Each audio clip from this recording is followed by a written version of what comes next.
आप सबको praise the Lord. परमेश्वर की महिमा और तारीफ करते हैं आज के इस दिन के लिए कि परमेश्वर ने ये कीमती वक्त दिया है। परमेश्वर हमारे जीवन का बनाने वाला रचयिता है, सृजनहार है, तारनहार है। परमेश्वर के समक्ष अपने सिरों को हम खुदा उनकी हुज़ूरी में झुका लें। इस सारी पृथ्वी के लोगों, यहोवा का जय जयकार करो, आनंद से यहोवा की आराधना करो, जय जयकार के साथ उसके सम्मुख आओ। निश्चय जानो कि यहोवा ही परमेश्वर है, उसी ने हमको बनाया और हम उसी के हैं। हम उसकी प्रजा और उसकी चराई की भेड़ें हैं। उसके फाटकों से धन्यवाद और उसके आंगनों में स्तुति करते हुए प्रवेश करो।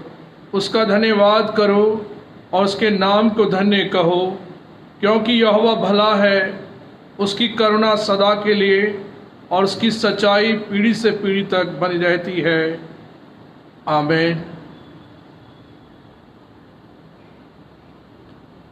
आइए इस वक्त में हम गीत गाएंगे अनमोल गीत माला पुस्तक से।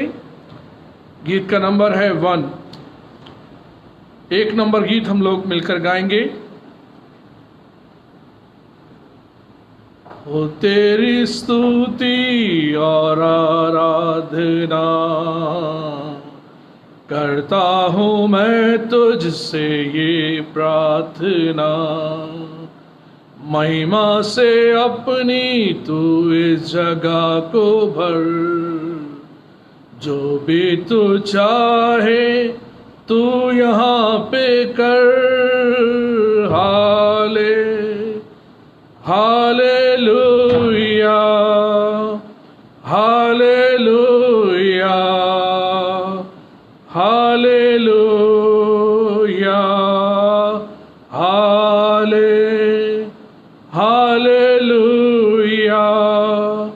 Hallelujah, hallelujah. करुणा से अपनी नया दिन दिखाता है, ढाल बनकर मेरी मुझे बचाता है। जब मैं पुकारूं तू दौड़ आता है, जब मैं गिरूं मुझे उठाता है। Hallelujah, hallelujah, hallelujah, hallelujah, hallelujah, hallelujah.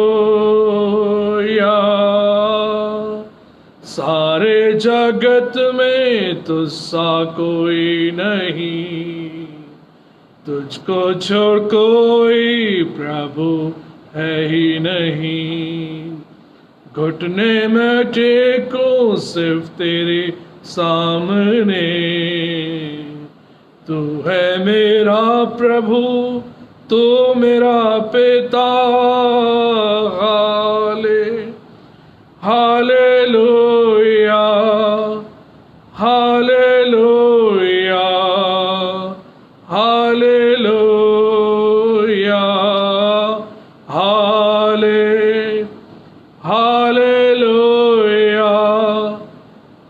Hallelujah, hallelujah, hallelujah, hallelujah, hallelujah.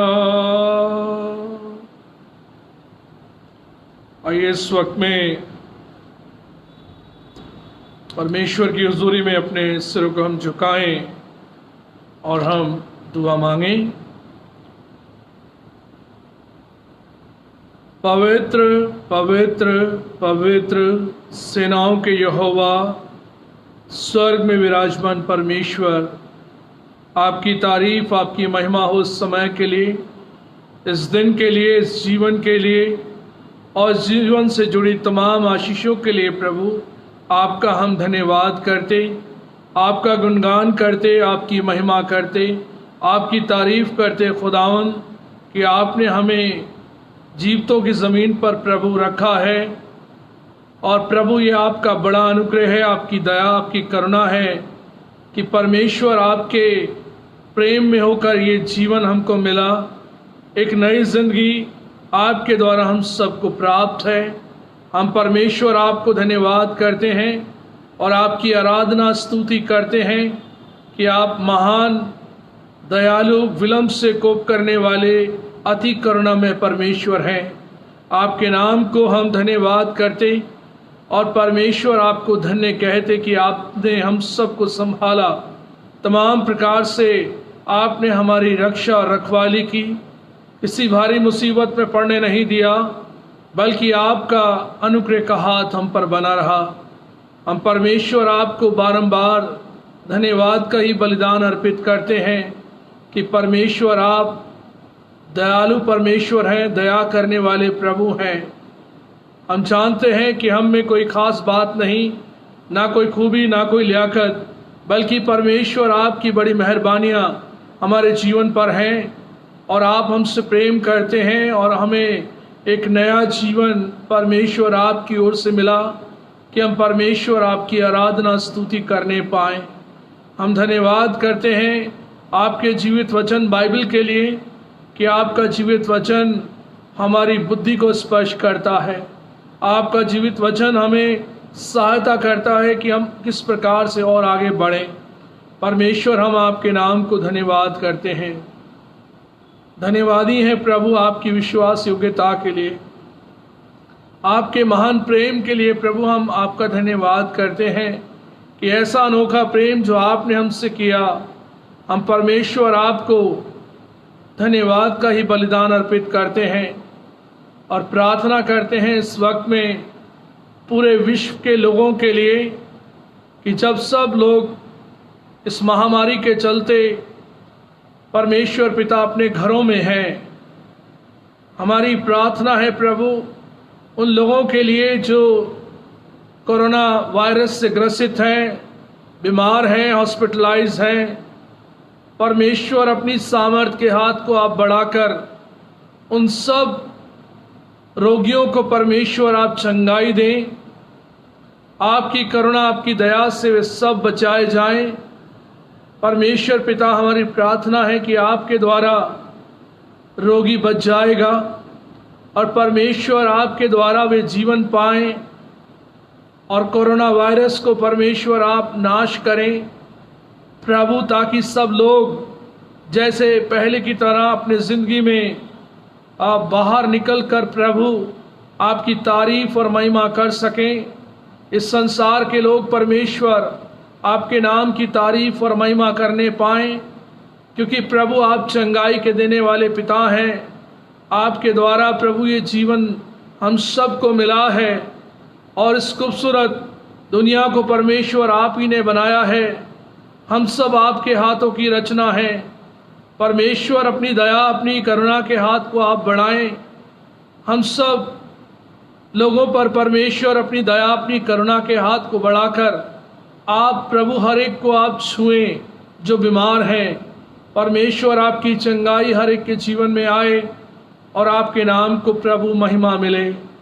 हम प्रार्थना करते हैं अपने डॉक्टर, नर्सेस के लिए, मेडिकल स्टाफ के लिए जो फ्रंट पर रहकर परमेश्वर अपनी सेवाओं को देते हैं, अपने परिवार से अलग रहकर खुदावन अपनी बड़ी सेवा को पूरे विश्व में लोग प्रभु डॉक्टर और नर्सेज और मेडिकल पैरामेडिकल स्टाफ प्रभु लगातार इस सेवा में प्रभु आगे बढ़ते हैं। हम परमेश्वर उन सबको आपको धन्यवाद करते हैं उनके जीवन के लिए, इस डिटर्मिनेशन के लिए जो खुदावन उनके जीवन में है और वे परमेश्वर लोगों की सेवा में लगे हैं। उन सब को परमेश्वर आप इस कोरोना वायरस से बचाना, हर इन्फेक्शन से बचाना और परमेश्वर अपने अनुग्रह के हाथ में रखकर बढ़ाना। इसी प्रकार से परमेश्वर पिता हमारी प्रार्थना है प्रशासन के लोगों के लिए जो अपनी सेवाओं को देते हैं। हम प्रार्थना करते हैं अपने पुलिस कर्मचारियों के लिए, अधिकारियों के लिए, जिनको परमेश्वर आपने एक जिम्मेदारी दी है और इसी प्रकार से अपनी सेवा करते हुए वे प्रभु अपनी सेवाओं को जारी रखते हैं। परमेश्वर आप उन सब को ब्लेस करना और खुदावंद आप उनकी रहनुमाई और मदद करना कि वे आपके द्वारा प्रभु हर इन्फेक्शन से बचाए जाएं, हर एक प्रकार से परमेश्वर आप उनकी रक्षा और रखवाली करना। हम प्रार्थना करते हैं इसी प्रकार से उन संस्थाओं के लिए, उन चर्चिस के लिए जो आगे आकर परमेश्वर आपके नाम में लोगों को भोजन वस्तुएं देते हैं और उनकी सहायता करते हैं, उन्हें मेडिसिन्स देते हैं। प्रभु तमाम प्रकार के उन लोगों के लिए वो इंतज़ाम जो लोग कर रहे हैं अपने धन के द्वारा और परमेश्वर अपनी उन चीज़ों को कटौती करके दूसरों की सहायता के लिए प्रभु अपने सामान को वो देते हैं। तो हमारी प्रार्थना है परमेश्वर आप उन सब को आशीष देना और जो ज़रूरतमंद हैं उनकी ज़रूरतों को आप अपने स्वर्ग भंडार से पूरी करना। हम प्रार्थना करते हैं परमेश्वर पिता आपके द्वारा आपकी कलीसियाएं जो इस विश्व में हैं, आपके पासबान, आपके सेवक जो इस दुनिया में हैं, आपके द्वारा ब्लेस किए जाएं और परमेश्वर आपका जीवित वचन इस दुनिया में फैले और परमेश्वर आपके समक्ष हर एक व्यक्ति आपको धन्यवाद करने पाए और परमेश्वर आपकी महिमा और तारीफ का कारण बने। हम प्रार्थना करते हैं दिल्ली रीजनल कॉन्फ्रेंस के सभी पासबानों के लिए, आगरा रीजनल कॉन्फ्रेंस के सभी पासबानों के लिए, डिकनेसिस के लिए, हेड ऑफ द इंस्टीट्यूशंस के लिए। हम प्रार्थना करते हैं अपने आदरणीय बिशप साहब, बिशप सुबोध सिंह मंडल, मैडम सुदीप्ता मंडल और उनके बेटे के लिए। परमेश्वर हमारी प्रार्थना है आप अपने अनुग्रह से अपने दास के जीवन को आप बढ़ाए ले चलें, ब्लेस करें, उनके फैमिली को ब्लेस करें और परमेश्वर एक लीडरशिप जो प्रभु उन्होंने कॉन्फ्रेंस के लिए दी है उसके लिए प्रभु आपका हम धन्यवाद करते हैं। आप लगातार अपनी पवित्र आत्मा की अगुवाई में आप उन्हें बढ़ाए ले चलें, ब्लेस करें। हम प्रार्थना करते हैं मेथोडिस्ट चर्च ढाका की कलीसिया के लिए, सभी विश्वासी भाई बहनों को आपके हाथों में सौंपते। परमेश्वर अपनी दया, अपनी करुणा के हाथ को आप रखें और परमेश्वर आपका अनुग्रह का हाथ पूरी कलीसिया पर बना रहे। हम प्रार्थना करते हैं अपने ले प्रीचर भाइयों के लिए, प्रार्थना के योद्धाओं के लिए जो प्रार्थना करने वाले लोग हैं, कलीसिया में संडे स्कूल WSS की बहनों को, मेथोडिस्ट यूथ फेलोशिप को आपके हाथों में सौंपते। परमेश्वर हम सब पर अपनी करुणा, अपनी दया के हाथ को आप रखें और इसी प्रकार से हमारी कलीसिया के बुजुर्गों को परमेश्वर आप संभालें। आपका प्रेम, आपकी सामर्थ, आपका अनुग्रह सब पर बना रहे। आप दयावान प्रभु हैं, अपनी दया, अपनी करुणा में होकर अपनी कलीसिया को प्रभु आप ब्लेस करना और आगे बढ़ाना और परमेश्वर ऐसा मन देना कि एक दूसरे की सहायता के लिए अपने आप को आगे ला सकें। आज फास्टिंग प्रेयर मीटिंग का दिन है प्रभु, आपके हाथों में प्रभु हर एक के जीवन को सौंप देते कि जब प्रभु पिछले दिनों में आपने हर एक के जीवन में बड़े बड़े कामों को प्रकट किया और वो गवाही और स्तुति परमेश्वर आपके नाम में आपके बेटे और बेटियां देते हैं, उन सब को परमेश्वर आप ग्रहण योग्य बनाना, ब्लेस करना और परमेश्वर आपके द्वारा हमारे जीवन में एक नई उम्मीद, एक नई आशा जागृत होने पाए। परमेश्वर पिता सारी निराशा के बादल को परमेश्वर आप दूर करें।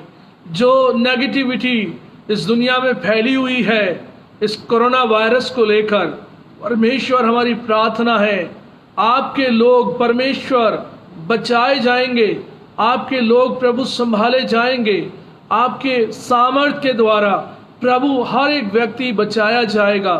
परमेश्वर वो सामर्थ्य, वो अनुग्रह सब पर आप प्रकट करें और परमेश्वर इस योग्य हमें आप संवारें और बनाएं। आपकी महिमा और आपकी तारीफ करते हुए प्रभु इस प्रार्थना को मांगते अपने उद्धारकर्ता मसीह यीशु के नाम से, आमेन। आए हमारे बाप, तू जो आसमान पर है, तेरा नाम पाक मना जाए, तेरी बादशाहत आए, तेरी मर्जी जैसे आसमान पर पूरी होती है ज़मीन पर भी हो। हमारी रोज़ की रोटियां बख्श दे, जिस तरह अपने कसूर वालों को माफ़ करते हैं, तू भी हमारे कसूर को माफ़ कर। हमें आजमाइश में न ला, बल्कि बुराई से बचा, क्योंकि बादशाहत, कुदरत और जलाल हमेशा तेरा ही है, आमेन।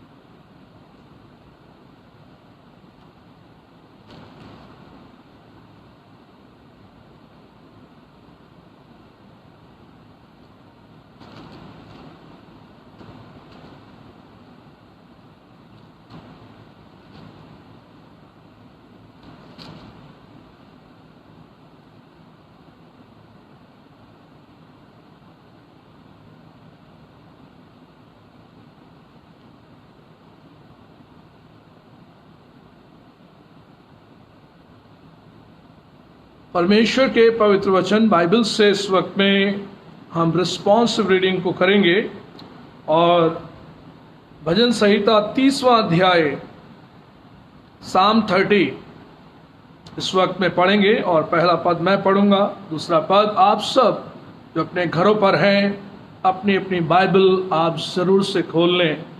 और जब हम परमेश्वर से आराधना करते हैं तो अजीज़ों, हम अपनी बाइबल और गीत की पुस्तक ज़रूर साथ में रखें और अपनी नोटबुक भी साथ में रखें, ताकि जो वचन पढ़ा जाए ज़रूर से हम लिखें और जो बातें बताई जाती हैं उनको भी हम ज़रूर से लिखें और नोट डाउन कर लें, वर्सेस लिख लें जो बताई जाती हैं। धन्यवाद की प्रार्थना। भजन संहिता 30वां अध्याय साम 30। हे यहोवा, मैं तुझे सराहूंगा, क्योंकि तूने मुझे खींच कर निकाला है और मेरे शत्रुओं को मुझ पर आनंद करने नहीं दिया।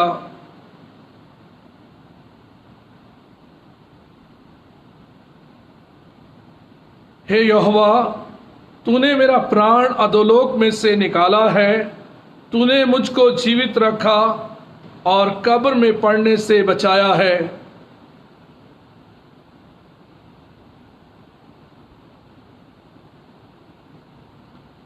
क्योंकि उसका क्रोध तो क्षण भर का होता है, परंतु उसकी प्रसन्नता जीवन भर की होती है। कदाचित रात को रोना पड़े, परंतु सवेरे आनंद पहुंचेगा।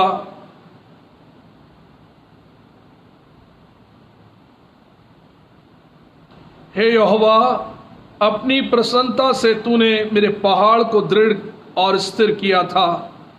जब तूने अपना मुंह फेर लिया तब मैं घबरा गया।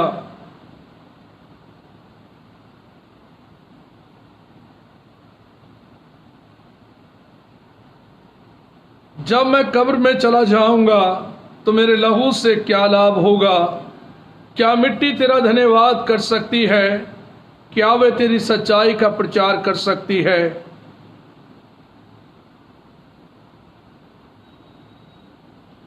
तूने मेरे लिए विलाप को नृत्य में बदल डाला। तूने मेरा टाट उतरवाकर मेरी कमर में आनंद का पटका बांधा है एक साथ, ताकि मेरी आत्मा तेरा भजन गाती रहे और कभी चुप ना हो। हे मेरे परमेश्वर यहोवा, मैं सर्वदा तेरा धन्यवाद करता रहूंगा। आमीन।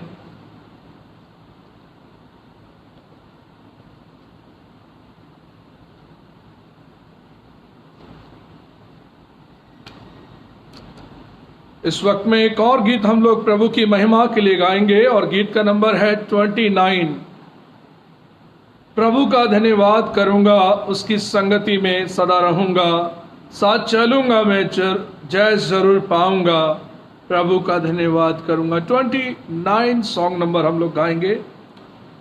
प्रभु का धन्यवाद करूंगा, उसके संगति में सदा रहूंगा। साथ चलूंगा मैं, जय जरूर पाऊंगा। साथ चलूंगा मैं, जय जरूर पाऊंगा। प्रभु का धन्यवाद करूंगा। ना देगी मुझे दुनिया कभी भी कोई सुख और शांति आराम। ना देगी मुझे दुनिया कभी भी कोई सुख और शांति आराम। मेरे यीशु के साथ धन संगति में सदा मिलती खुशी मुझको। मेरे यीशु के साथ धन संगति में सदा मिलती खुशी मुझको।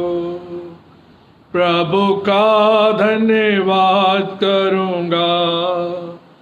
उसके संगति में सदा रहूंगा। साथ चलूंगा मैं, जय जरूर पाऊंगा। साथ चलूंगा मैं, जय जरूर पाऊंगा। प्रभु का धन्यवाद करूंगा। मेरी जिंदगी की हर परेशानी में खुल जाता है आशा का द्वार। मेरी जिंदगी की हर परेशानी में खुल जाता है आशा का द्वार।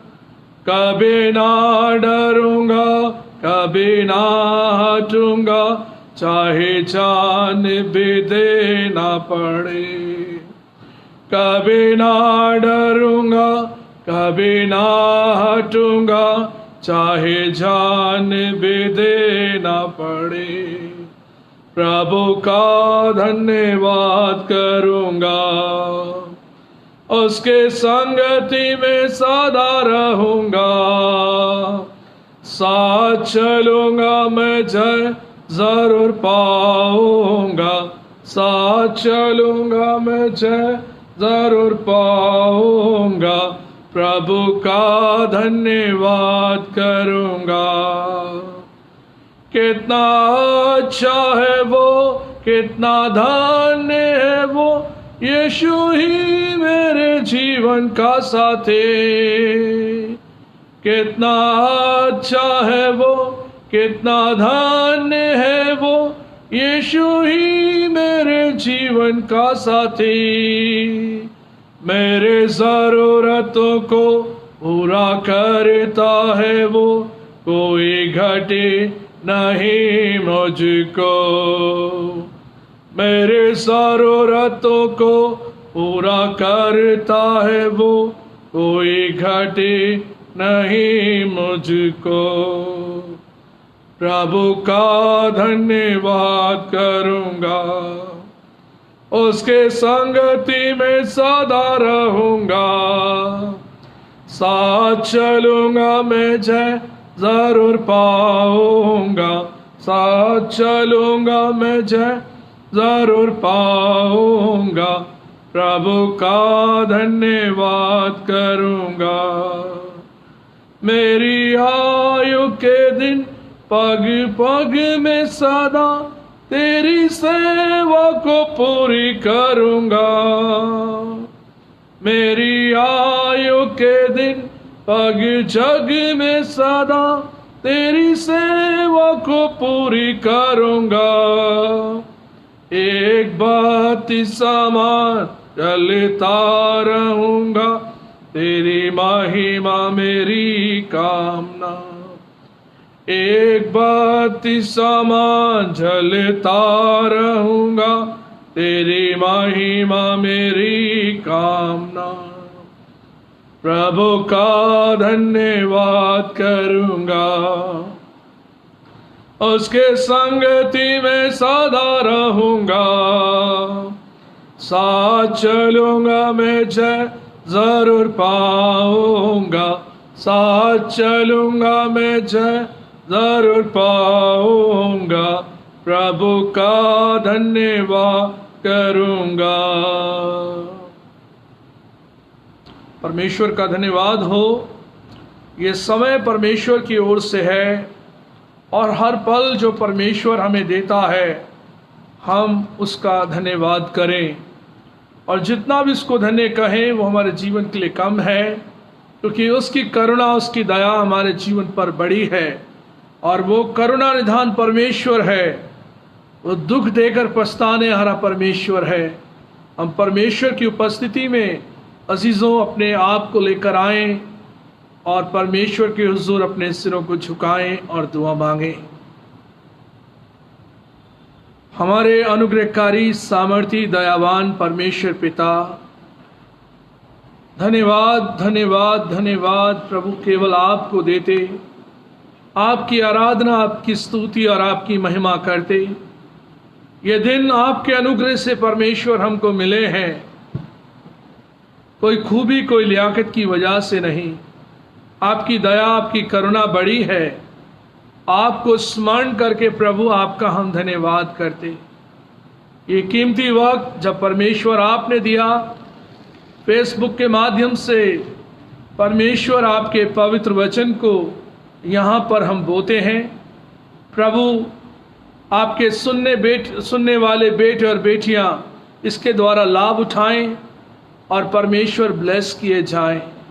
हम दुआ करते हैं जितने भी लोग प्रभु आपका वचन पढ़ते, आपका वचन सुनते और उस पर चलते, उन सबको परमेश्वर आप बरकत देना और हर एक को अपने अनुग्रह के हाथ में रखकर बढ़ाना, कि परमेश्वर पिता आपकी दया, आपकी करुणा लोगों के जीवन पर बनी रहे और परमेश्वर आपके नाम को हम महिमा देने पाएं। हम परमेश्वर पिता इस वक्त में सभी को आपके हाथों में सौंपते और खास तौर पर आपके जिंदा कलाम को आपके हाथों में सौंपते हैं। प्रभु उसे हम सब की जिंदगियों पर आप प्रकट करें और आपका वचन हम सब के जीवन में कार्य करें। हम सारी बातें आपके अधीन करते हुए प्रार्थना को मांगते अपने उद्धारकर्ता मसीह यीशु के नाम से, आमीन। अजीजों, आप मेरे साथ प्रभु के वचन में से निकाल लें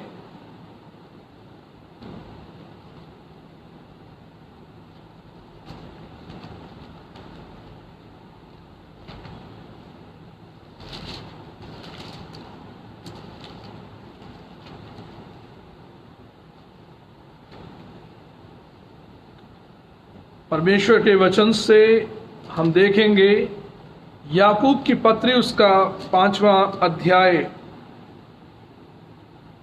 याकूब की पत्री 5वां अध्याय, उसके 13 पद से लेकर 20 पदों तक।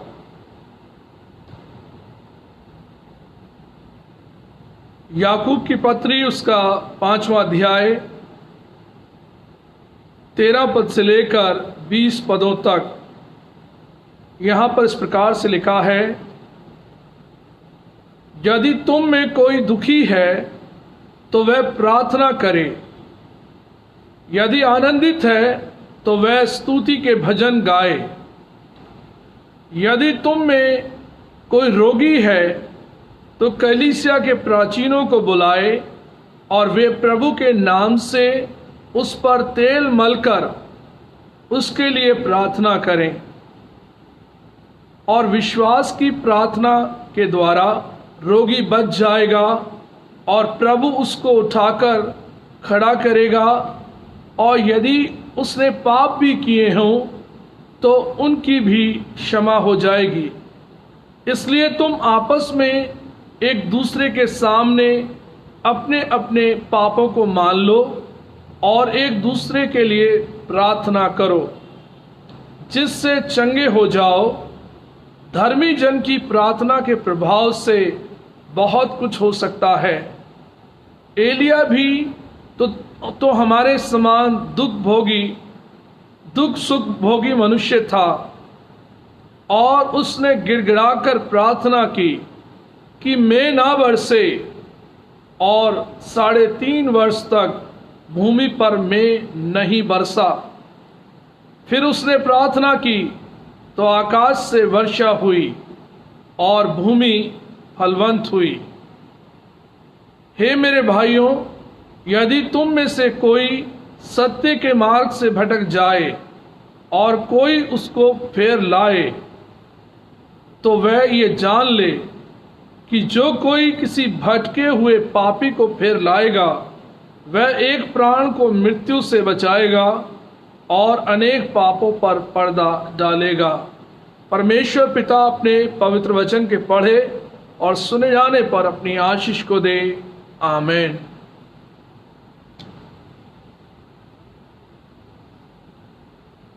अजीजों, आज का ये विषय जो है प्रार्थना, प्रेयर, और आज हम प्रार्थना की शक्ति के बारे में जानेंगे कि प्रार्थना की शक्ति के प्रभाव से क्या हो सकता है। हम सभी प्रार्थना करने वाले लोग हैं। परमेश्वर से हम प्रार्थना करने वाले उसके बेटे और बेटियां हैं, और प्रार्थना में विश्वास करते हैं कि जो कुछ हम मांगते हैं परमेश्वर हमको देते हैं। और लास्ट संडे हमने क्षमा के बारे में सुना कि परमेश्वर ने अपने बेटे प्रभु यीशु के द्वारा हम सबको पापों की क्षमा दी, और जो मृत्यु का बलिदान उसने हमारे लिए दिया कि हमारे पाप से हम छुटकारा पाएं। प्रभु यीशु के महान बलिदान के द्वारा हमने प्रभु से पापों की क्षमा को प्राप्त किया। और आज हम जब प्रार्थना के जीवन पर बातचीत करते हैं कि प्रार्थना हमारे जीवन के लिए कितनी इम्पोर्टेंस रखती है, और एक मसीह जीवन के अंदर प्रार्थना का होना कितना आवश्यक है। प्रार्थना का जीवन जिसको प्रभु यीशु ने हमारे जीवन में उसकी इम्पोर्टेंस को सिखाया कि प्रार्थना हमारे लिए कितनी आवश्यक है, और प्रभु ने उस प्रार्थना की शक्ति के प्रभाव को भी बताया कि प्रार्थना की शक्ति का जो प्रभाव है, सामर्थ जो है, उसके द्वारा रोगी चंगाई पाता है, और परमेश्वर के लोग जो हैं उसके द्वारा चंगाई पाते हैं, पापों की क्षमा हो जाती है, रोगी अपने रोग से छुटकारा पा लेते हैं, दुष्ट आत्माएं उस व्यक्ति को छोड़कर चली जाती हैं। ये सब प्रार्थना के प्रभाव से है अजीजों। और प्रार्थना का प्रभाव जो मसीह जीवन के लिए प्रभु ने बताया कि प्रभु यीशु का जो महान बलिदान हम पापी लोगों के लिए हुआ, परमेश्वर के द्वारा एक ऐसा मार्ग तैयार किया गया जिसमें उसने अपने बेटे प्रभु यीशु को इस दुनिया में भेजा, और उसको भेजने के द्वारा हमारे जीवन में परमेश्वर और मनुष्य के बीच में जो दूरी थी, प्रभु यीशु के महान बलिदान के द्वारा वो पर्दा, हैकल का जो पर्दा है, वो बीचों बीच से फट गया, और अब प्रभु यीशु हमारे बीच में मध्यस्थ है, और वो हमारे लिए विनती करता है। पुत्र ने पिता से हमको मिलाया। बाइबल में लिखा है यूहन्ना 1 अध्याय के 18 पद में, परमेश्वर को कभी किसी ने नहीं देखा, इकलौता पुत्र जो उसकी गोद में है उसी ने उसको प्रकट किया। और प्रभु यीशु ने अपने महान बलिदान और अपने देह के बलिदान के द्वारा उस पर्दे को, उस रुकावट को हमेशा हमेशा के लिए दूर किया, और मनुष्य के लिए जीवन का एक नया रास्ता तैयार किया। वो रास्ता परमेश्वर की ओर जाता है, स्वर्ग की ओर जाता है, और वो रास्ता परमेश्वर ने हमें दिया है। और वो माध्यम जिससे हम परमेश्वर तक पहुंचते हैं वो है प्रार्थना। प्रार्थना के द्वारा हम परमेश्वर के साथ जोड़े जाते हैं, कनेक्ट किए जाते हैं। और प्रार्थना परमेश्वर हमारे जीवन से सुनने वाला परमेश्वर है कि जो हमारी प्रार्थनाओं को तुच्छ नहीं जानता, बल्कि हमारी प्रार्थनाओं को सुनने वाला परमेश्वर है। और वो हमारे जीवन में हमारे लिए हमसे ये कहता है कि हम उससे जब प्रार्थना करें तो हमारे जीवन के अंदर हमारी प्रार्थना कुछ इस प्रकार से होनी चाहिए। आप मेरे साथ देखें दूसरा इतिहास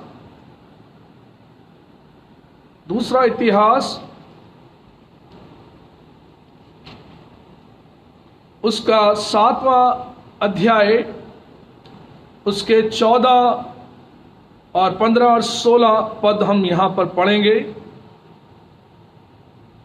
कि परमेश्वर का वायदा मनुष्यों के लिए प्रार्थना के जीवन के लिए क्या है।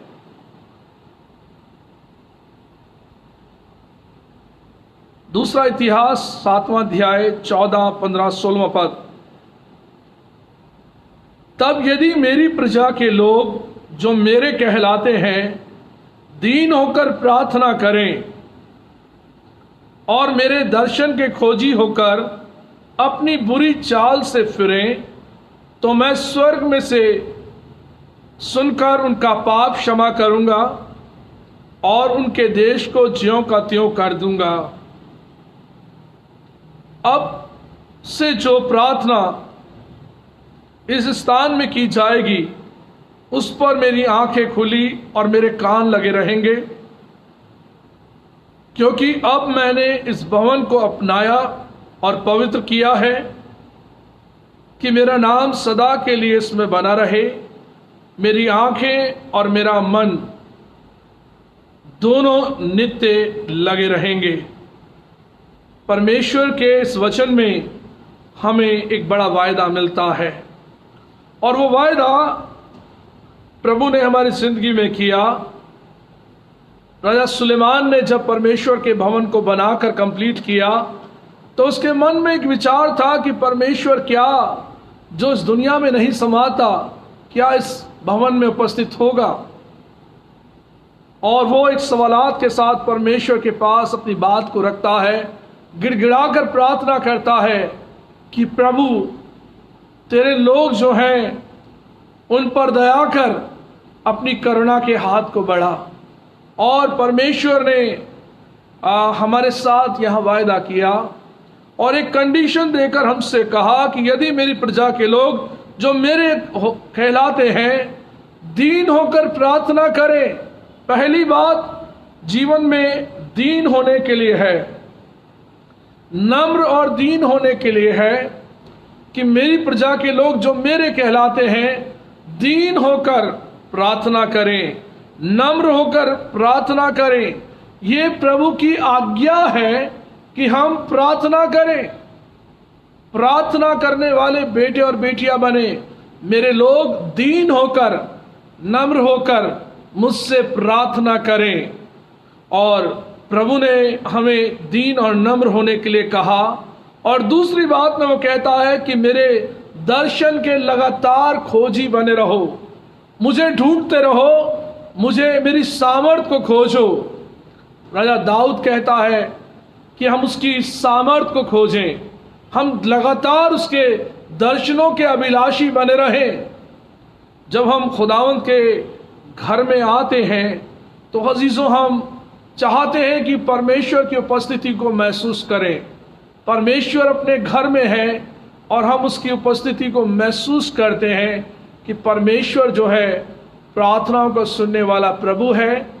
और वो परमेश्वर जो है हमारी जीवन में कहता है कि हम उसकी सामर्थ और उसके दर्शन के अभिलाषी रहें। हमारी ख्वाहिश हमेशा उसे देखने की होनी चाहिए। गीतकार लिखता है, तेरा मीठा प्यार और भी जानूंगा जब मैं जाऊंगा आसमान, जब मैं देखूंगा तेरे चेहरे को तब खुश होगी मेरी जान। लगातार परमेश्वर के दर्शन के खोजी बने रहें, ऐसे खोजी रहें कि परमेश्वर हम आपको देखना चाहते हैं, महसूस करना चाहते हैं, आपकी सामर्थ को देखना चाहते हैं, आपके कार्यों को देखना चाहते हैं। लगातार मुझसे प्रार्थना करते रहो, दीन और नम्र होकर प्रार्थना करते रहो, मेरे दर्शन के खोजी, मेरी सामर्थ के खोजी बने रहो। और तीसरी बात वो कहता है, तीसरी बात में वो कहता है कि अपनी बुरी चाल से फिरें, अपने चाल चलन से जो बुरा है, बुराई का जीवन छोड़कर भलाई के जीवन में लगे। आजकल तो हम देखते हैं बहुत से लोग अब भलाई के कामों में लगे हैं, भूखे लोगों को खाना खिला रहे हैं, भूखे लोगों के लिए राशन पहुंचा रहे हैं, और ये एक बहुत अच्छा काम है और हमें करना चाहिए। बुरे चाल चलन से छोड़कर भलाई के कामों में अपने आप को लगाना। प्रभु कहता है बुराई मेरे साथ रह नहीं सकती। भजन संहिता 5 अध्याय उसके 4 पद में हम इस बात को पढ़ते हैं। प्रभु कहता है बुराई मेरे साथ रह नहीं सकती, अनर्थकारियों से मुझे घृणा है, जो झूठ बोलते हैं उनको मैं नाश करूंगा। ये तमाम प्रकार की जो बुराई करने की बातें हमारे अंदर रहती हैं, प्रभु कहता है बुरे चाल चलन से अपने आप को बचाना और उससे अपने आप को अलग करना। तब मैं तेरी प्रार्थना को सुनूंगा, मैं तेरे देश को ज्यों का त्यों कर दूंगा। और इस प्रकार से मेरी आंखें, मेरे कान इस भवन की ओर लगे रहेंगे, और जो मेरे बेटे और बेटियां मुझे दीन होकर, नम्र होकर पुकारेंगे, मैं उनकी प्रार्थना को सुनूंगा। और अजीजों, हम लोग अपने जीवन में प्रभु से प्रार्थना करते हैं, और प्रभु ने हमें प्रार्थना करने की आज्ञा दी है कि हम परमेश्वर से प्रार्थना किया करें। और बिना प्रार्थना के मसीह जीवन सार्थक नहीं हो सकता। मसीह जीवन नहीं हो सकता जब तक हम प्रार्थना के जीवन में ना आए। और जब हम प्रार्थना के जीवन में आते हैं, तभी प्रार्थना के द्वारा हम संभाले जाते हैं, परमेश्वर के द्वारा हम संभाले जाते हैं। और हम जब प्रार्थना के जीवन में रहते हैं तो पाप का जीवन छूट जाता है, पाप करने से हम डरते हैं, और पाप के जीवन की प्रवृत्ति से हम बाहर निकलते हैं जब हम प्रार्थना के जीवन में होते हैं। हमें परमेश्वर का भय रहता है, हमारे दिल में परमेश्वर की उपस्थिति, उसकी आत्मा की उपस्थिति रहती है, और हम पाप करने से हट जाते हैं, और प्रभु हमें सही और गलत का ज्ञान देता है। और इसी प्रकार से अजीजों, प्रभु हमें इस प्रकार से सिखाते हैं। कुलस्सियों की पत्री उसका 4 अध्याय उसके 2 पद को, कुलस्सियों की पत्री उसका 4 अध्याय उसका 2 पद,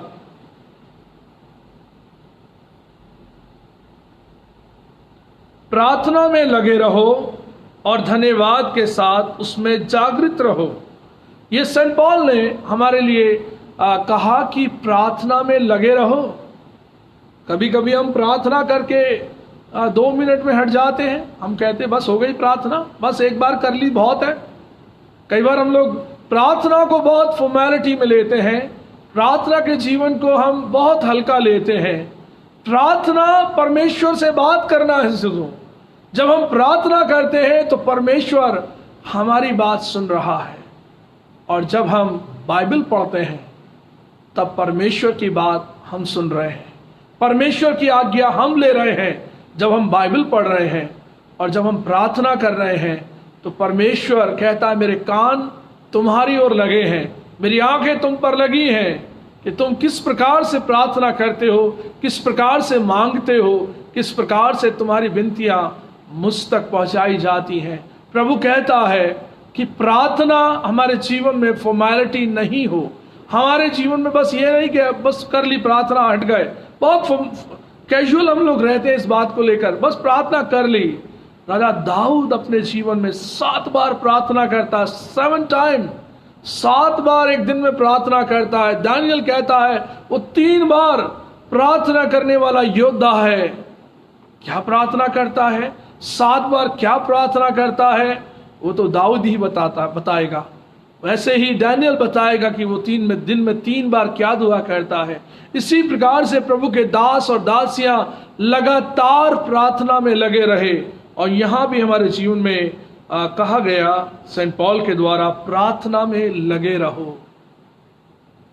प्रार्थना करने वाले लोग जो हैं, दोनों लोगों की दृष्टि में उन्हें लगता है कि ये लोग क्या कर रहे हैं ना, प्रार्थना में लगे रहते हैं। जो आनंद और खुशी उन लोगों के जीवन में है जो खुदावंद से प्रार्थना करते हैं और वो उत्तर पाते हैं और प्रभु का धन्यवाद करते हैं और वो अपने जीवन में जागृत रहते हैं। हम देखें बाइबल से प्रभु यीशु मसीह के जीवन का उदाहरण। यीशु मसीह का जीवन प्रार्थना में जीवन था।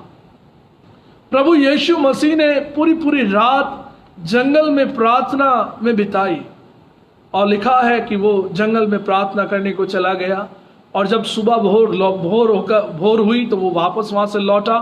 पूरी रात प्रार्थना में प्रभु यीशु ने अपने पिता से बातें की। गतसमनी के बाग में हम देखें, तमाम जगहों पर प्रभु यीशु जहां पर वो प्रार्थना करता है तो वो एक लंबा समय अपने पिता से बातचीत करता है। और हमें प्रभु यीशु ने प्रार्थना करना सिखाया।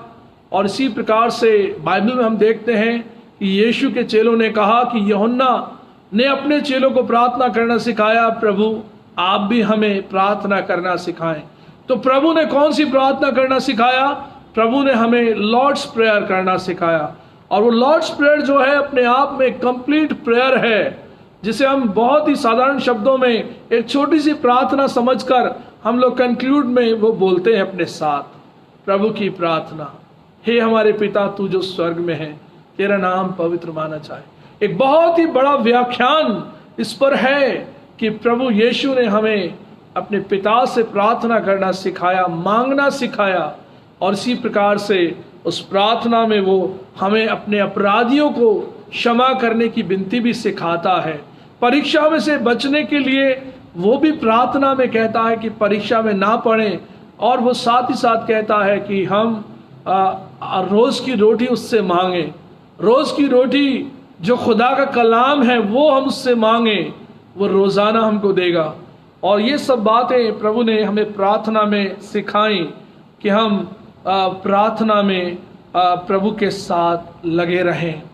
पहली बात, जब हमने देखा कि परमेश्वर के बेटे प्रभु यीशु ने उस पवित्र मार्ग को बनाया, अपने महान बलिदान देने के द्वारा वो रास्ता बनाया कि अब पिता से हम डायरेक्टली प्रार्थना कर सकते हैं, उससे डायरेक्टली मिल सकते हैं और उससे विनती और निवेदन करते हैं कि पिता हमारी प्रार्थनाओं को सुनने वाला प्रभु है, अपने बच्चों को उनकी प्रार्थनाओं को सुनने वाला प्रभु है।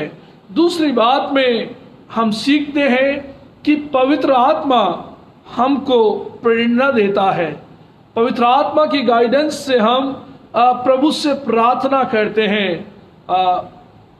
प्रेरितों रोमियो की पत्री 8वां अध्याय 26वें पद में, रोमियो 8 अध्याय के 26 पद में, इसी रीति से आत्मा भी हमारी दुर्बलता में सहायता करता है, क्योंकि हम नहीं जानते कि हमें किस प्रकार से प्रार्थना करना चाहिए, परंतु आत्मा स्वयं ही हमें ऐसी आहें भर भर कर जो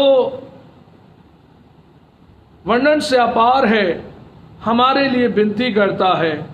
और परमेश्वर अपनी पवित्र आत्मा के द्वारा हमें प्रार्थना के लिए बल देता है कि वो हमें सिखाएगा, आहें भर भर कर वो हमें प्रार्थना करना सिखाएगा, वो हमें मांगना सिखाएगा, वो हमें विनती करना सिखाएगा। और वो पवित्र आत्मा हमें गाइड करता है, हमें लीड करता है कि हम प्रार्थना करने वाले बेटे और बेटियां बने, हम परमेश्वर के सामने झुकने वाले बेटे और बेटियां बने, जिसके द्वारा हमारे जीवन के अंदर परमेश्वर का अनुग्रह आए, सामर्थ आए और इसी प्रकार से खुदावन में हम प्रार्थना में लौलीन रहें। प्रारंभिक कलीसिया के बारे में हम पढ़ते हैं बाइबल में कि प्रारंभिक कलीसिया वे लोग पतरस के लिए, पौलुस के लिए लगातार प्रार्थना करने में लौलीन रहे, लगातार एक मन रहे कि वो परमेश्वर अपना सामर्थ प्रकट करे। और परमेश्वर से जब हम प्रार्थना करते हैं तो परमेश्वर अपनी मर्जी को बदल देता है। कई बार मनुष्यों ने जब प्रार्थना की तो परमेश्वर ने अपनी इच्छा को बदल दिया, और वो अपनी इच्छा इसलिए बदलता है क्योंकि उसकी बात को हम लोगों ने मान लिया। जब हम प्रार्थना करते हैं और अपनी बुराई से फिरते हैं तब परमेश्वर अपनी इच्छा जो हमारे प्रति उसने हमें दंड देने की है, वो हमें दंड नहीं देकर बल्कि हमें मुआफ करने की तबीयत रखता है, और वो हमें मुआफ कर देता अजीजों। इसलिए हमें प्रार्थना में ये सोचना चाहिए और उससे विनती करनी चाहिए कि प्रभु आप हमें मुआफ करें। हम अपने चाल चलन से फिरकर हम परमेश्वर की मर्जी और इच्छा को जान पाते हैं कि प्रभु हमें दंड देने पर नहीं बल्कि माफ करने पर है। और इसी प्रकार से प्रार्थना के विषय में बहुत से लोगों के ख्यालात अलग अलग हैं। कभी कभी लोग सोचते हैं कि प्रार्थना कुछ इस प्रकार से की जाए तो परमेश्वर सुनेगा। कुछ लोग प्रार्थना जो है खड़े होकर करते हैं, और इस प्रकार से बाइबल में कई बार कई जिक्र में आया है कि मसीह ने खड़े होकर दुआ की, और इसी प्रकार से घुटने टेक कर प्रार्थना की, मुंह के बल भूमि पर गिरकर प्रार्थना की। सुलेमान ने घुटने टेके और प्रार्थना की। एलिया ने घुटनों पर कोनी रखकर चेहरा अपने हथेलियों के बीच में रख लिया, अपने मुंह को ढांक लिया। दाऊद ने बिस्तर पर पड़े हुए प्रार्थना की। पतरस ने जल पर प्रार्थना की। ये प्रार्थनाओं के स्टेजेस हैं जिसको कई बार हम लोग उचित नहीं ठहराते। कभी कभी हम लोग अपने फैसले सुना देते हैं ना। हम लोग सोचते हैं कुर्सी पर बैठ के की गई प्रार्थना शायद परमेश्वर नहीं सुनेगा, बिस्तर पर लेटे हुए भी प्रार्थना नहीं सुनेगा। राजा दाऊद कहता है बिस्तर पर मैं तेरा स्मरण करूंगा, लेटे लेटे भी मैं तेरा स्मरण करूंगा, मैं तुझे याद करूंगा। भजन 63 में वो कहता है, साम 63 में। परमेश्वर का स्मरण करने के लिए कोई स्पेसिफिक पोजीशन नहीं चाहिए। परमेश्वर के समक्ष आपके मन की प्रवृत्ति, आपके मन की स्थिति चाहिए। मेरे और आपके मन की स्थिति उस वक्त में क्या है जब हम प्रार्थना कर रहे हैं, जब अपने पिता परमेश्वर के समक्ष, चाहे हम घुटने टेके हैं, चाहे खड़े हैं, चाहे हम बैठे हैं, चाहे हम लेटे भी हैं, चाहे हम ऐसी पोजीशन में हैं, हमारे मन की अंतरात्मा क्या कहती है। उस वक्त में हमारी पोजीशन काउंट नहीं करती, बल्कि हमारे मन की स्थिति मायने रखती है कि हमारा मन परमेश्वर से मिला हुआ भी है कि नहीं, जिससे हम प्रार्थना कर रहे हैं उसकी ओर हमारा ध्यान लगा हुआ भी है कि नहीं। कई बार हम दुआ में होते हैं मगर हम दुआ में नहीं होते। कई बार हमारा ध्यान अपने घर पर होता है, बाजार में होता है, हम शॉपिंग कर रहे होते हैं, बस प्रार्थना चल रही है, हमने अपनी आंखें बंद कर रखी है। लोग सोच रहे हैं हम प्रार्थना कर रहे हैं। प्रार्थना में कई बार हमारे मन की स्थिति कंट्रोल में नहीं होती।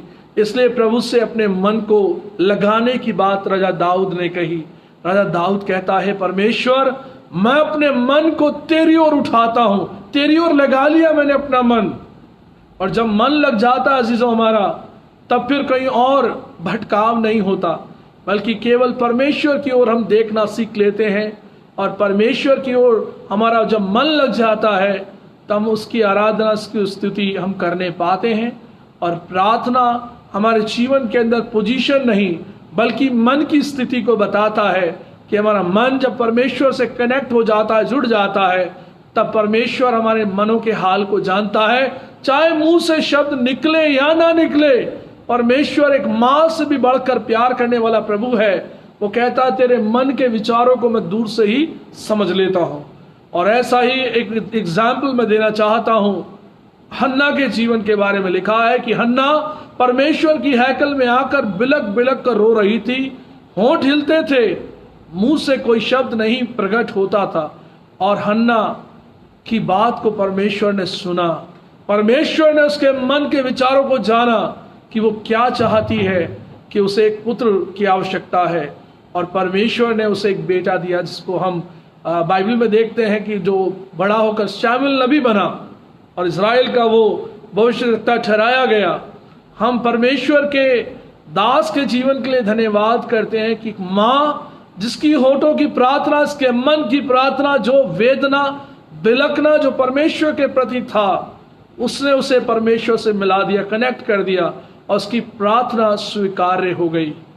आज इस दुनिया में हम लोग हैं, हम प्रार्थना करने वाले लोग हैं, प्रार्थना के जीवन को जीने वाले लोग हैं। याकूब की पत्री में हमने पढ़ा कि प्रार्थना हमारे जीवन के लिए आवश्यक है, ये आज्ञा स्वरूप है। और इसी प्रकार से प्रभु अपने कलाम में कहता है कि तुम एक दूसरे के लिए सामने अपने अपराधों को मान लो और एक दूसरे के लिए प्रार्थना किया करो जिससे तुम चंगे हो जाओ। एक आज्ञा है कि आपस में एक दूसरे के अपराधों को माफ कर दो, क्षमा कर दो और एक दूसरे के लिए प्रार्थना करो कि एक लोग चंगाई को पाएं। और इसी के बाद हम पढ़ते हैं याकूब 5वां अध्याय उसके 15वें पद में, और विश्वास के प्रार्थना के द्वारा रोगी बच जाएगा और प्रभु उसको उठाकर खड़ा करेगा, और यदि उसने पाप भी किए हों तो उसकी भी क्षमा हो जाएगी। विश्वास की प्रार्थना का प्रभाव जो है, लिखा है रोगी बच जाएगा। विश्वास से जो कुछ तुम मांगोगे, मत्ती 21 अध्याय के 22 पद में लिखा है, विश्वास से जो कुछ परमेश्वर से मांगोगे वो तुम्हें मिलेगा। और इसी प्रकार से परमेश्वर पिता के द्वारा हमारे जीवन में जब हम मांगते हैं तो वो हमें देता है। और परमेश्वर पिता के इस कलाम के अंदर हम पढ़ते हैं कि कोई व्यक्ति जो यदि दुखी है, परेशान है, तकलीफ में है, तो वो प्रार्थना करे, और यदि आनंदित है तो वो स्तुति के गीत गाए। और प्रभु कहता है कि प्रभु हर एक दुखी हृदय की प्रार्थना को सुनता है। हर एक व्यक्ति जो मुसीबत में है उसकी प्रार्थना को वो सुनता है। हर एक पापी व्यक्ति जो पाप में पड़ा है और उससे छूटने के लिए अपने जीवन को छटपटा रहा है, परमेश्वर उसकी प्रार्थना को सुनकर उससे बाहर निकालता है। और बाइबल हमें बताती है कि जिस प्रकार से तुम प्रार्थना करते हो, जिस प्रकार से आज तुम उपवास रखते हो, उससे तुम्हारी प्रार्थनाएं मुझे सुनाई नहीं देती हैं। एक बहुत बड़ा सवाल है कलाम के द्वारा जो मैं आपके साथ शेयर कर रहा हूँ। यशायाह 58 अध्याय को जब हम पढ़ते हैं, उसके शुरू के पदों में ही हम इस बात को पाते हैं कि आजकल जैसा तुम उपवास रखते हो उससे तुम्हारी प्रार्थनाएं ऊपर सुनाई नहीं देती हैं। और उसके साथ साथ वो कहता है, भजन 66 उसके 18वें पद में राजा दाऊद ने कहा, भजन 66 उसके 18वें पद में, यदि मैं मन में अनर्थ की बात सोचता तो प्रभु मेरी ना सुनता। मन में अनर्थकारी विचार आ जाएं, बुरी बातें आ जाएं, तमाम ऐसी बातें जो मन को विचलित करती हैं, गंदा करती हैं, ऐसी बातें परमेश्वर कभी सुनता नहीं।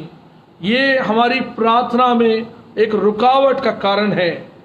हमारी प्रार्थना में कंपैरिजन नहीं होना चाहिए। बाइबल में लिखा है, लूका 18 उसके 9 पद से लेकर आगे हम पढ़ते हैं कि 2 व्यक्तियों ने मंदिर में जाकर प्रार्थना की,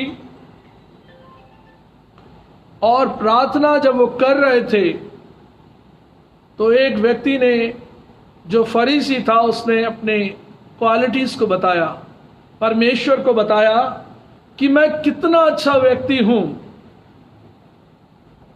सप्ताह में 2 बार उपवास रखता हूं, 10वां हिस्सा भी देता हूं,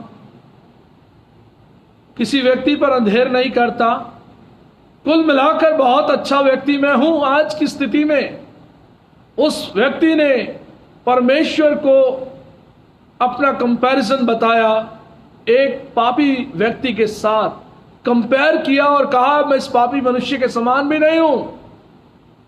और उस पापी मनुष्य ने जो चुंगी लेने वाला था, सिर उठाकर भी परमेश्वर के सामने नहीं देखा, अपना सिर झुकाए रहा और अपनी छाती पीटकर रोकर विलाप किया और कहा, मुझ पापी पर दया कर परमेश्वर। और परमेश्वर ने बताया कि उस पहले की नहीं बल्कि दूसरे व्यक्ति की उस प्रार्थना को परमेश्वर ने स्वीकारा और उसको सराहा कि प्रार्थना वो है जिसमें हम कंपैरिजन ना करें। अजीजों, क्या हमारे जीवन की हर अच्छी या बुरी बात परमेश्वर को नहीं मालूम? सब कुछ मालूम है। प्रार्थना में बड़े दीनता और नम्रता के साथ निवेदन किया जाए कि परमेश्वर हमारी प्रार्थना को सुने और हमारी जिंदगियों को बदले। हम कंपैरिजन में नहीं बल्कि अपने जीवन के बदलाव में एक आनंद को महसूस करें। विश्वास की प्रार्थना से रोगी बच जाएगा और ये प्रभु ने मुझे और आपको बताया। और प्रभु कहते हैं कि हमारे जीवन में एक रुकावट का कारण ये भी है कि हम परमेश्वर की निगाह में अपने आप को बहुत बड़ा धर्मी बताने की कोशिश करते हैं, और जबकि हम वैसे धनी व्यक्ति नहीं हैं, धर्मी नहीं हैं जैसे बाइबल के अनुसार हमको होना चाहिए। और इसी के साथ साथ प्रभु कहते हैं यशाया 59 अध्याय उसके पहले दूसरे पद में, the book of Isaiah chapter 59 verse 1 और 2 में प्रभु अपने वचन में कहते हैं,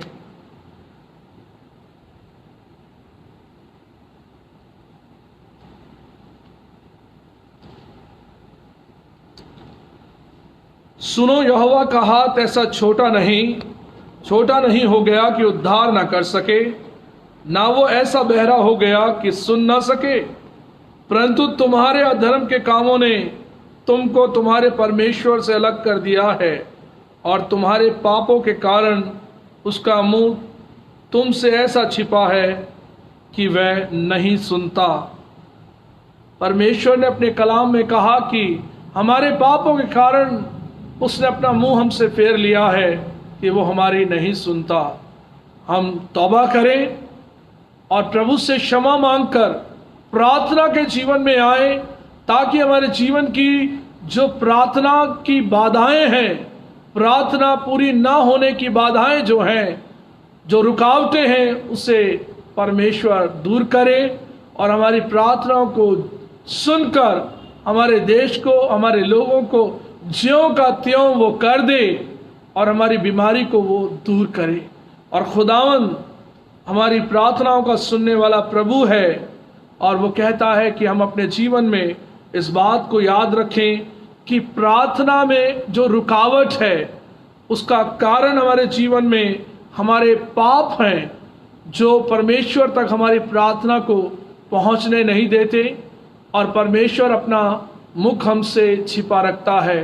दूसरी बात, हमारे जीवन में रुकावट का कारण है कि हमारे विश्वास में बड़ी कमजोरी है, हमारे विश्वास कमजोर है। इस कारण परमेश्वर कहता है विश्वासी जन की प्रार्थना के प्रभाव से सब कुछ हो सकता है, और जहां अविश्वास की प्रार्थना है, अविश्वास की ज्यादा बातचीत है मसीह जीवन में, वो प्रार्थना प्रभु नहीं सुनता। और प्रभु कहता है अविश्वास के कारण उसने बहुत से ऐसे अचंभे के कार्य नहीं किए।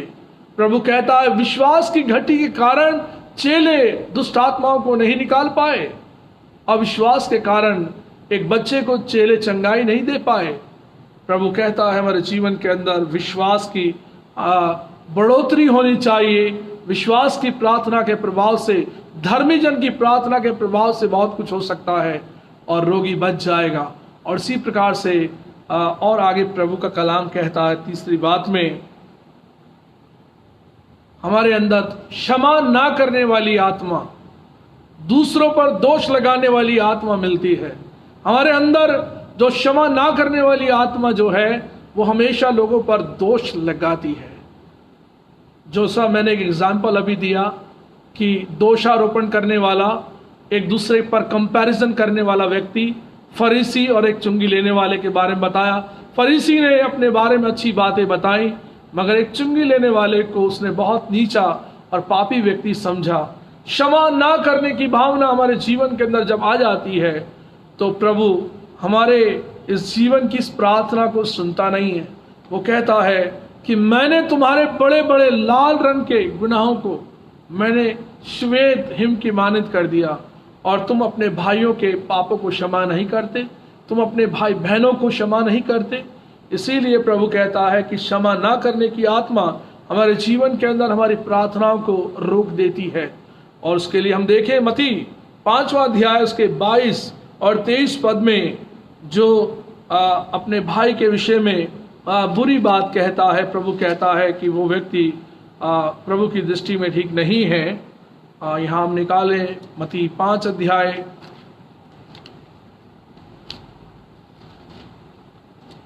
मत्ती 5 अध्याय उसके 22 और 23 पदों में लिखा है, परंतु मैं तुमसे ये कहता हूं कि जो कोई अपने भाई पर क्रोध करेगा वह कचहरी में दंड के योग्य होगा, और जो कोई अपने भाई को निकम्मा कहेगा वह महासभा में दंड के योग्य होगा, और जो कोई कहे अरे मूर्ख वह नरक की आग के दंड के योग्य होगा। इसलिए यदि तू अपनी भेंट वेदी पर लाए और वहां तू स्मरण करे कि तेरे भाई के मन में तेरे लिए कुछ विरोध है, तो अपनी भेंट वहीं वेदी के सामने छोड़ दे और जाकर पहले अपने भाई से मेल मिलाप कर और तब आकर अपनी भेंट को चढ़ा। ये प्रभु यीशु ने हमारे जीवन के लिए कहा कि हम अपने भाई को मूर्ख ना कहें, अपने भाई पर दोष ना लगाएं, बल्कि अपने भाई को क्षमा करने वाले भाई बने, बहन बने, और परमेश्वर की वेदी पर भी भेंट चढ़ाने आए तब भी हमें याद आ जाए तो जाकर सबसे पहले अपने भाई या बहन से हम मेल कर लें, ताकि हम लोग जो हैं उस दंड से बच सकें, और ताकि हम प्रभु की ओर से क्षमा प्राप्त करने वाले बन सकें। हमारे जीवन में, हमारी प्रार्थना में हमें ये सीखना है कि हम एक दूसरे को क्षमा करने वाले भाई बहन भी बने, ताकि हमारी प्रार्थना परमेश्वर में कबूल ठहरे। परमेश्वर पिता हम सबको इस पवित्र वचन के पढ़े और सुने जाने पर बहुत आशीष दे, और आज का दिन खुदावंद में हम सब के लिए बहुत मुबारक हो, और आने वाले समय में भी परमेश्वर हम सब से बात करें। आइए हम दुआ करें। हमारे जीवित महान सामर्थी पिता, धन्यवाद धन्यवाद धन्यवाद के योग्य केवल आप हैं। आपके नाम को महिमा, इज्जत और जलाल देते, और परमेश्वर आपके नाम को धन्य कहते, क्योंकि आप इस स्तुति के लायक परमेश्वर हैं। आपके नाम में प्रभु आपकी प्यारी कलीसिया को, ढाका मेथोडिस्ट चर्च की कलीसिया को सौंप देते, हर एक परिवारजन को, हर एक सदस्य को खुदावंद आपके पास लेकर आते, कि परमेश्वर आपके द्वारा आपकी कलीसिया परमेश्वर सामर्थ को पाए, दया को पाए और आशीषों को पाए। आपके द्वारा हर एक को अच्छा स्वास्थ्य मिले और कलीसिया खुदावंद आप में बढ़ती चली जाए।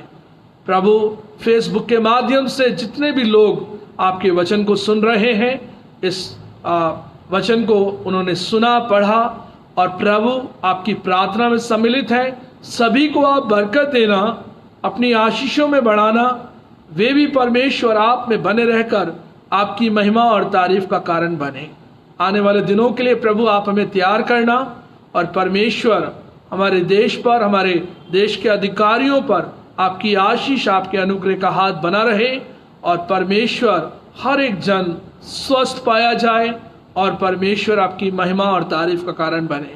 हम सभी को आपके पवित्र और महान नाम में समर्पित करते हुए प्रार्थना को मांगते अपने उद्धारकर्ता मसीह यीशु के नाम से, आमेन।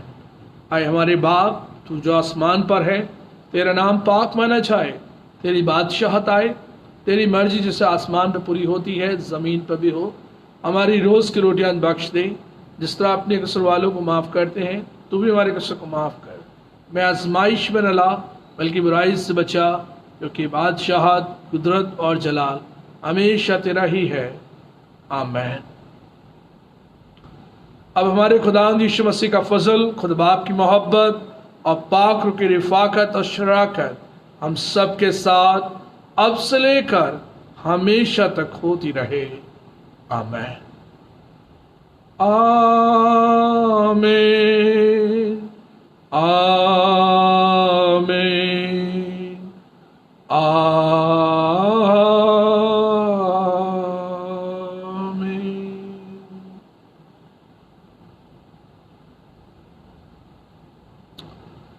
आप सबको जय मसीह की। God bless you all. परमेश्वर का धन्यवाद हो उसकी अगुवाई के लिए और परमेश्वर के द्वारा दिए गए समय के लिए। अजीज़ों, परमेश्वर के प्रेम और अनुग्रह में बने रहें, उसकी दया करुणा में अपने जीवन में बढ़ते जाएं। जब तक लॉकडाउन है हम लोग घरों पर रहें और अपना ध्यान रखें। और अजीज़ों, हम परमेश्वर में एक दूसरे के लिए ऐसे ही प्रार्थना करते रहें। आने वाले रविवार को हमारी प्रार्थना का समय सुबह 10:30 बजे का रहेगा। मेहरबानी से हम एक दूसरे को ज़रूर से बताएं और प्रार्थना में हम इसी प्रकार से जुड़ने पाएंगे। परमेश्वर आपको बरकत दे। और जो भी दान आप लोग प्रभु के लिए अलग करते हैं उसे एक एनवलप में आप इकट्ठा कर लें, और जब परमेश्वर हमें मौका देगा अपने घर में आने का, तब हम वो सारी ऑफरिंग परमेश्वर के घर में लेकर आएंगे। और जैसा आप लोग जानते हैं, इन दिनों में जब हम घरों पर हैं, ज़्यादा से ज़्यादा बाइबल आप पढ़ें और प्रार्थना के जीवन में रहें। और आप देखेंगे और आप महसूस कर रहे हैं कि हमारे जीवन को परमेश्वर ने कैसा तब्दील किया है, बदला है, कि हमारा आत्मिक जीवन और मजबूत होने पाया और परमेश्वर के साथ हम ज़्यादा समय स्पेंड करने पाएंगे।